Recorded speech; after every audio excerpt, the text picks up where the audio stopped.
What's going on, guys? Welcome back to Call of Duty Infinite Warfare on BlackTideTV. It's been a while. We've been doing some Destiny 2 content. Speaking of which, I've linked my entire Destiny 2 playlist in the description down below. You can check that one out if you missed some of those Destiny 2 videos. But I thought there'd be no better way to welcome back Infinite Warfare to the channel than with my classic Epic Variant Reviews series. This is one of those ones that I've been holding on to for a very long time. It isn't even on my own account. At this point, I've switched my Epic Variant Reviews series to only cover the Epic variants I myself own.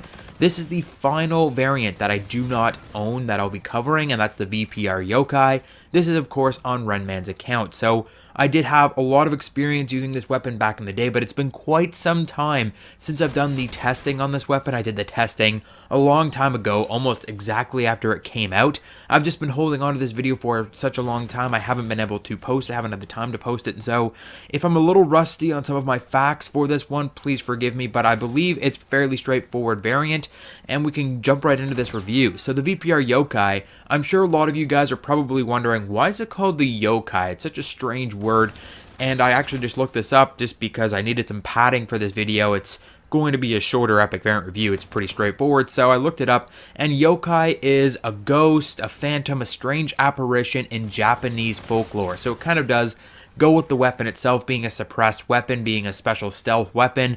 It makes sense to be called the phantom or the ghost, but I like how they did that little Japanese twist on it. It's pretty neat. So it's the VPR YOKAI. You can read a little bit more about yokai and Japanese folklore in your own time, but without further ado, let's get into the perks of this weapon.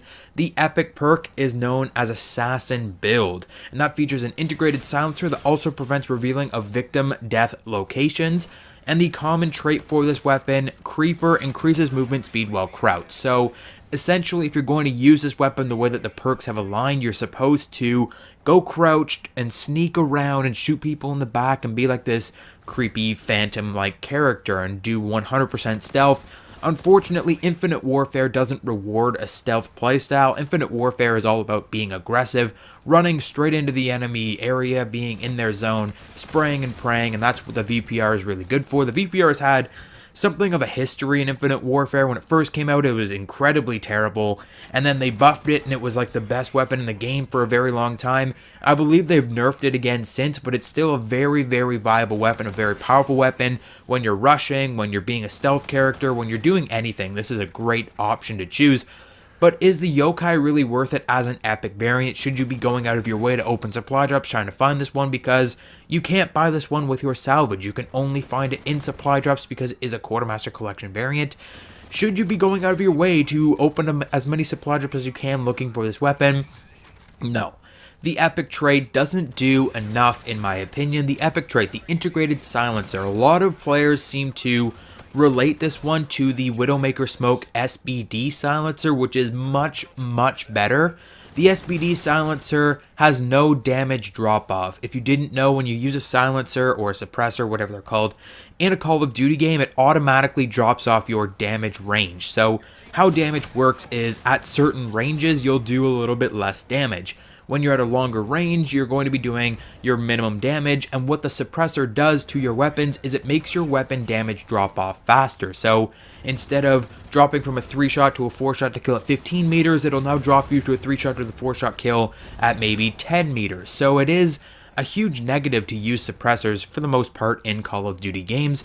The SBD suppressor on the Widowmaker Smoke has no damage drop off, making it a very, very powerful suppressor because you can have the benefits of staying off the radar without losing any of your damage range. The VPR YOKAI suppressor, on the other hand, is purely cosmetic as far as I'm concerned when you're comparing it to the standard suppressor.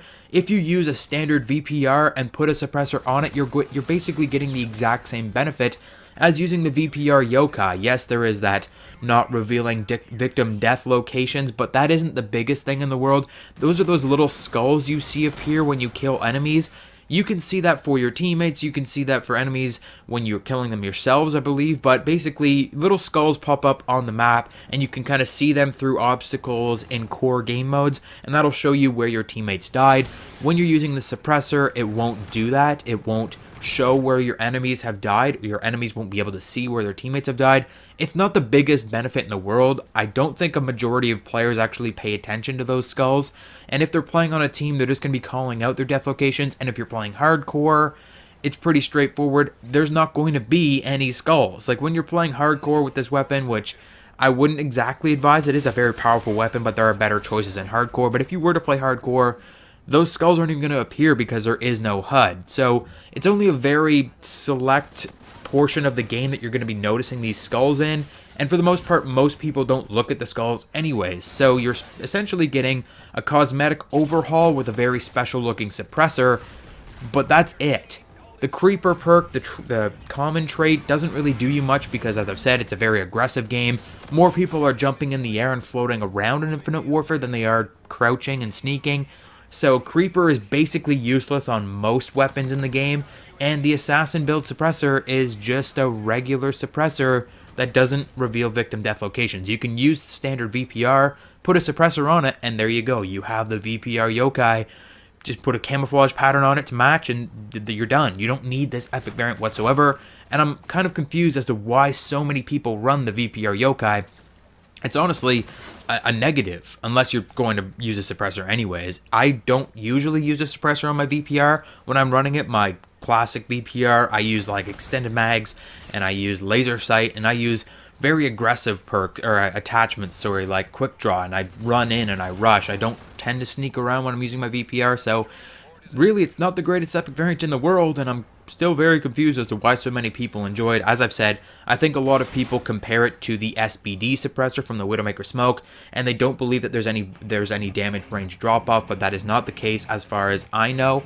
But that is it for today's video, guys. I hope you enjoyed it. I have a new epic variant review poll on my Twitter page, which is linked in the description down below, so go over there and vote on which epic variant review you'd like to see next. Hit the like button if you enjoyed the video, subscribe, and all that good stuff, and I'll catch you guys on the next video.